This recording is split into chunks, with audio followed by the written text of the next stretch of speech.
নমস্কার বন্ধুরা, রিয়ার হেসেলে আপনাদের সকলকে স্বাগত জানাই। আজকের রেসিপি চিংড়ি ভাপা।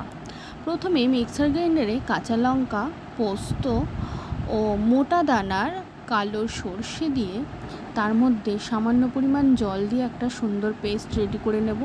অন্যদিকে মাছগুলোকে আমি সুন্দরভাবে পরিষ্কার করে নিয়েছি। এবার ওই মাছের মধ্যে রেডি করে রাখা পেস্টটি দিয়ে দেব। তার সাথে হলুদ গুঁড়ো, স্বাদ অনুযায়ী লবণ, বেশ খানিকটা সর্ষের তেল দিয়ে ভালো করে মিশিয়ে নেব। এবার ওপর থেকে কাঁচা লঙ্কা দিয়ে দেবো, দিয়ে ঢাকনা দিয়ে দেবো। অন্যদিকে একটা হাঁড়ির মধ্যে আমি জল গরম করতে দিয়েছিলাম, জলটা ফুটে গেছে। একটা স্ট্যান্ড রেখে টিফিন বক্সটা ওর ওপর থেকে দিয়ে ঢাকনাটা দিয়ে গ্যাসটা কমিয়ে দেব। এভাবে অন্তত 15 মিনিট হয়ে গেলে ঢাকনাটা খুলে টিফিন বক্সটা নামিয়ে নেব। ঢাকনাটা খুলে দেখবেন খুব সুন্দরভাবে রেডি হয়ে গেছে চিংড়ি মাছ ভাপা। সত্যি কথা বলতে আমি প্রথম এটা রান্না করলাম, খেতে কিন্তু দুর্দান্ত হয়েছিল।